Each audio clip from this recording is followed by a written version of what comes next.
I gotta do some vocal warm-ups. Soft taste of solid rock. Soft taste of solid rock. Sally sold Roku remote. Remote. Sally sold seashells by the seashore. Dual wheels. Dual rear wheel. Sally sold seashells by the seashore. Rear wheel. Peter. Dual rear. Thank you. Peter. Thank you. Peter piped a pick of pickled peppers. Pipers. Oh, you ready? Roku remote. Yeah.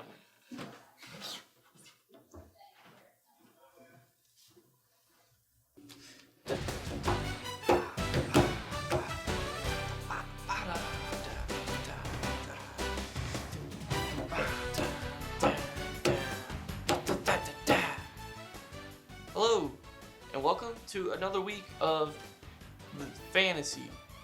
Football.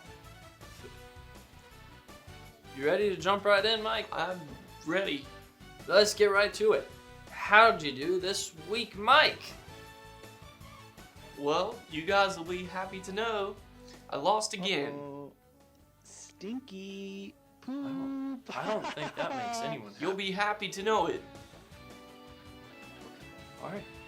You should be happy. I'm not. How did you do this week, Chris? I did well. I scraped out a win because the girl I played absolutely just pooped the bed. Don't you ever talk about her like that. Mike, come. No. This job means too much to me. Thank you, Mike. I need to tell people about my stud of the week. And that's who went off this week. That's Marvin Jones. The dude had 10 receptions for 93 yards and 4 touchdowns. Old side-slinging Matty Stafford really threw him the ball a lot. Arm of his. Am I right? It comes out the side. What about you, Chris? Who was your player of the week? Well, Mike, my player of the week is every player on New England's defense. 2 weeks back-to-back, 20 fantasy points. They had 4 interceptions from old Sammy Darnold and 2 fumble returns. It's like I'm having a running back as my defense. It's incredible. I can't stop smiling. Poor Sammy Darnold went from smooching his way to sickness to throwing his way to a loss. Sorry, Sam. Well, that about wraps up our studs of the week. Mike, why don't you go ahead and lead us with your pick of the week? Well, I already mentioned him before. It's the slide-slinging slasher Matty Stafford for the Detroit Lions. He had a heck of a week this past week and has a pretty decent matchup coming up against the Giants. Cool thing is, he's only owned in about 50% of the leagues. So go put him on your team. I know I am. Now, Mike, that is a top 5, nay, top 3 pick for me. I picked him up this week because Lamar Jackson is on bye. So I got him in.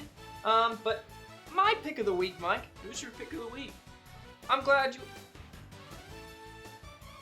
Chris Herndon, a tight end. Who would have thought? Chris picking another tight end? Wow! Would you have guessed? Anyway, he's coming back. He was supposed to come back after suspension, but was recently injured. He should be coming back this weekend for week 8 for the Jets. So him and Sam Darnold can get that nice little connection back. He's still available on about 50% of leagues, so you got time to pick him up. Solid pass catcher, and he's going to be a real threat for the New York Giants. Jets. Well, thank you again for trusting in us with your fantasy football picks. Come back next week, and we will win you a game.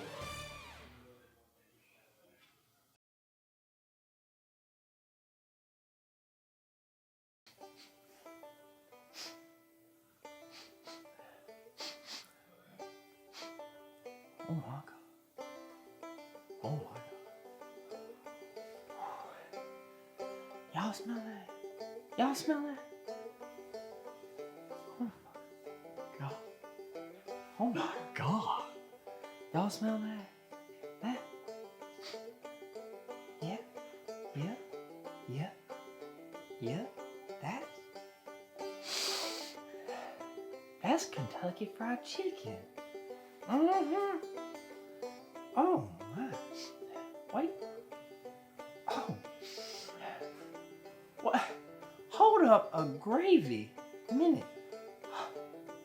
That, I believe these are the KFC seasoned tickets. Now, those are the tickets that smell of the sweet Kentucky Fried Chicken. Delightful.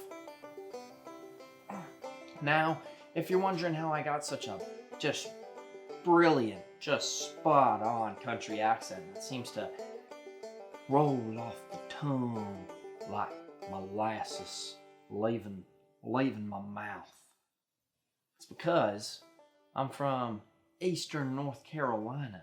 It's where we're located. Red Shark, located right here in Eastern North Carolina. Represent 252. That's how we hashtag do the do. Little Mountain Dew joke there. So shout out Mountain Dew. But that's not what we're here to talk about. We're here to talk about KFC. I'm talking America's #1 fried chicken supplier for years. They released a fattening, greasy smelling ticket on StubHub that was up for 2 hours at a price of $75 before it was sold out. This ticket entitled ticket holders to 48 wings once per week for 10 weeks. So that's a lot of wings. Oh God, I'm getting heartburn just thinking about it.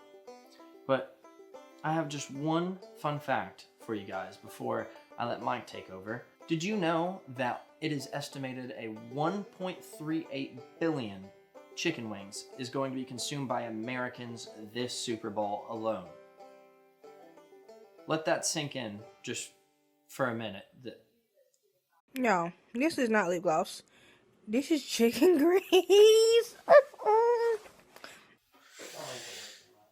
What's up, everybody? Mike here. I have been tasked to break down the latest Star Wars trailer that was revealed Monday night during Monday Night Football. Here are 5 things to pull away from. First off, Disney is doing a great job of not revealing what the movie's going to be about. We've been through 3 trailers now, and we're not quite sure what's going to happen. And to me, that's pretty cool, because usually a lot of the movie gets revealed in a lot of the trailers, so looking forward to that. Number 2, we got to see a lot of different locations in this 3rd trailer. A lot of new locations, and a lot of locations that look familiar. We got to see the old Death Star wreckage again, and then we got to see the Moon of Endor. Looks like Rey is doing some type of training. 3rd, it seems like the Resistance has gotten their fleet back. There's a couple of shots that showed just a mass amount of ships, and they look like they're ready to brawl.